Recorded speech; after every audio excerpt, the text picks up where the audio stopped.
हाय। आज हम एक टॉपिक के बारे में समझेंगे, लेयर ऑफ एटमॉस्फेयर। तो लेयर ऑफ एटमॉस्फेयर क्या होता है, इसके बारे में हम थोड़ा डिटेल में जानते हैं। जो हमारा अर्थ है, हमारे अर्थ के चारों तरफ जो एटमॉस्फेयर है, जो वायुमंडल जिसको हम बोलते हैं, वो वायुमंडल को 5 पार्ट में डिवाइड कर दिया गया है। हर एक पार्ट का मैकेनिज्म अलग है, हर एक पार्ट का वर्क अलग है। तो उसको हम आज समझने का प्रयास करेंगे कि वो कैसे काम करता है। तो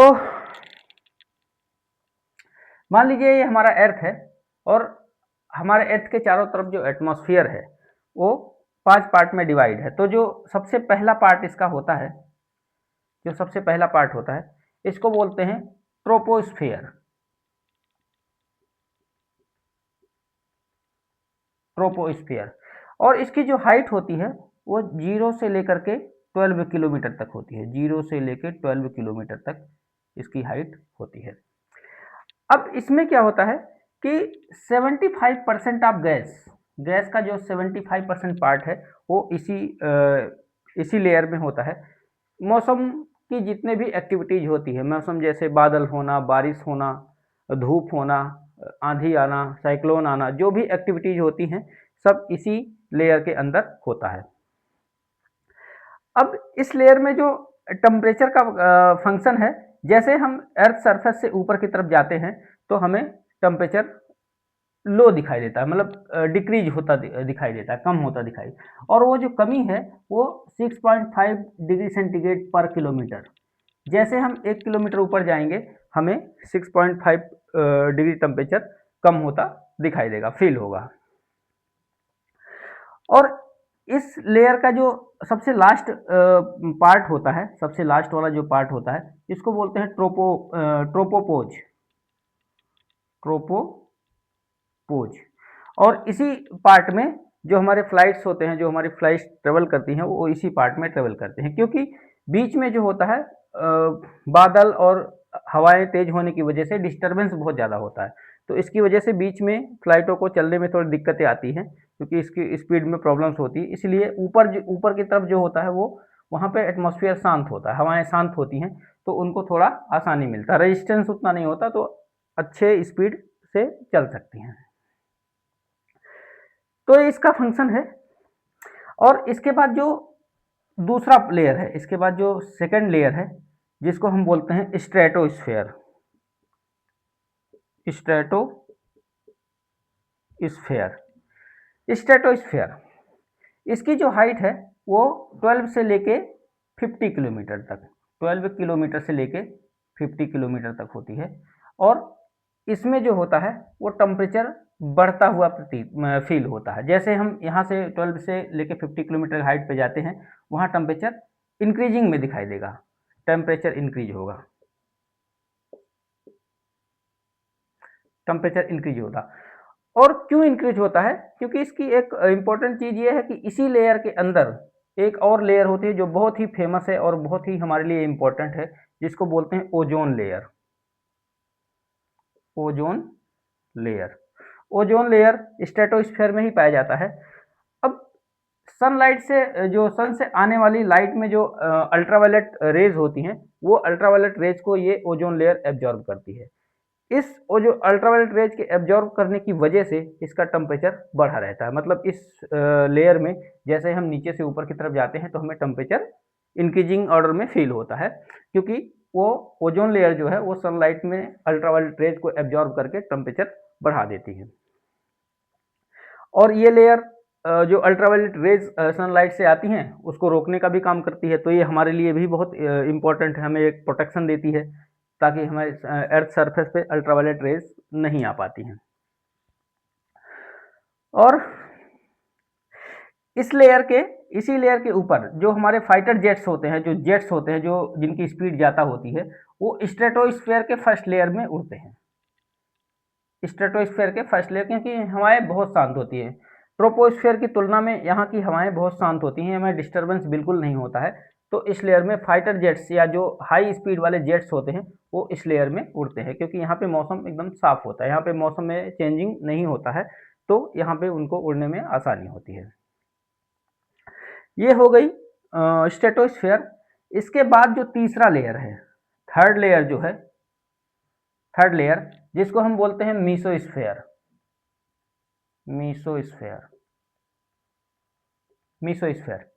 अब मीसोस्फेयर की जो हाइट होती है वो 50 किलोमीटर से 85 किलोमीटर तक होती है। 50 से 85 किलोमीटर, 85 किलोमीटर तक होती है। और इसमें फिर से दोबारा टेम्परेचर डिक्रीजिंग ऑर्डर में दिखाई मिलता है नीचे से ऊपर जाने में। जैसे पहले में हमने बताया कि नीचे से ऊपर जाने में टेम्परेचर कम होता है, सेकंड में नीचे से ऊपर जाने में टेम्परेचर बढ़ता है, और फिर तीसरे लेयर में जैसे हम नीचे यहाँ से फर्स्ट यहाँ से ऊपर जाते हैं तो हमें टेम्परेचर कम होता दिखाई देता है। और ये टेम्परेचर बहुत ज़्यादा कम हो जाता है, टेम्परेचर हमें -90 डिग्री तक हो सकता है इस लेयर में टेम्परेचर माइनस। इस लेयर को प्रोटेक्टिव लेयर, सॉरी, सबसे कोल्ड लेयर भी कहते हैं, और इस लेयर को प्रोटेक्टिव लेयर भी कहते हैं। Protective layer, protective layer. Protective layer कहने का मतलब ये है कि जो भी हमारे स्पेस से मेटेओर और शूटिंग स्टार या जो भी एस्ट्रॉइड आते हैं, वो जैसे ही अर्थ के एटमॉस्फेयर में इंटर करते हैं तो एयर के फ्रिक्शन की वजह से उसमें फायर हो जाता है, और वो फायर मेसोस्फेयर तक आते आते जल के खत्म हो जाता है। जो भी मेटेओर आते हैं फायर पकड़ता है और वो मेसोस्फेयर में आके जल के खत्म हो जाते हैं। तो मतलब जो भी मेटेओर यहाँ से आए, वो एस्टेरॉयड आए, वो इसी लेयर तक आते आते खत्म हो जाते हैं और हमारे अर्थ सरफेस पे नहीं आ पाते। इसकी वजह से अर्थ हमारा सेफ होता है। तो मतलब एक तरह से जो मेटेओर और एस्टेरॉयड से बचाने का काम करता है, इसलिए हमको इसको प्रोटेक्टिव लेयर भी बोलते हैं, क्योंकि ये हमें प्रोटेक्शन देता है। टेम्परेचर इसका इसमें हमें टेम्परेचर बहुत माइनस में चला जाता है, -90 डिग्री तक रिकॉर्ड होता है। तो ये बहुत ही कोल्ड लेयर होता है, और इसकी जो लेयर है ये 50 से 85 किलोमीटर। जैसे हमने बताया था कि फर्स्ट लेयर का जो अपर पार्ट होता है उसको ट्रोपोपॉज कहते हैं। सेकंड लेयर का स्ट्रेटोस्फेयर का जो अपर पार्ट होता है उसको बोलते हैं स्ट्रेटोपोज, स्ट्रेटोपोज। और इसी तरह से जो मेसोस्फेयर का अपर पार्ट होता है उसको बोलते हैं मीसोपोज,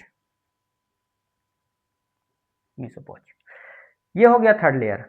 अब जो फोर्थ लेयर है हमारा, फोर्थ लेयर, इसको बोलते हैं थर्मोस्फेयर।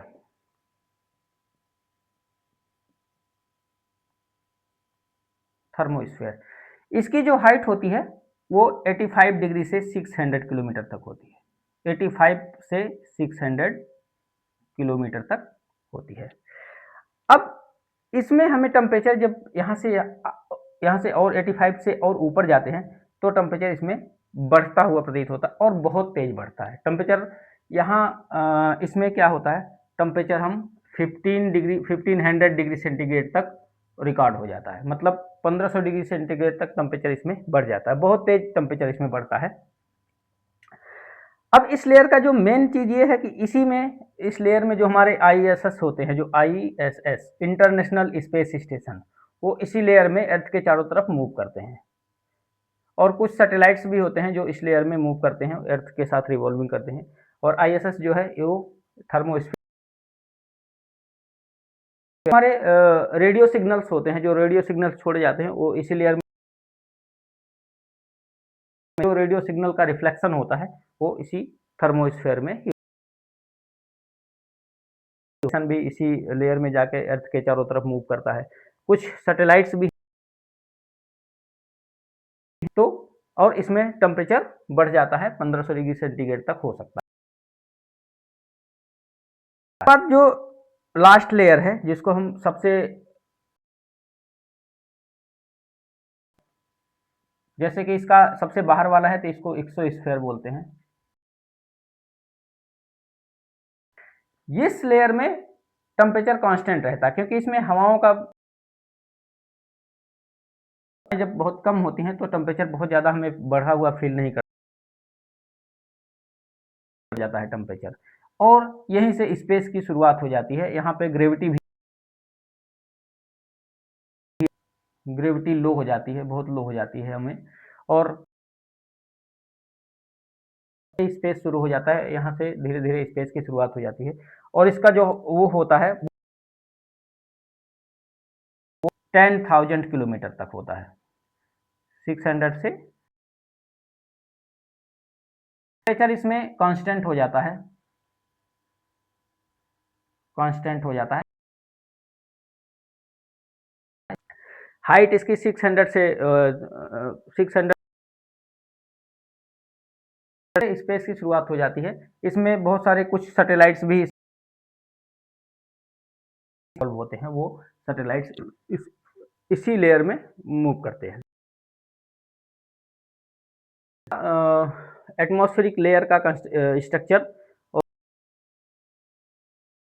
और कैसे कैसे ये मूव करते हैं और इसके क्या स्पेस से आने वाले मेटेओर्स और शूटिंग स्टार मीसोस्फेयर में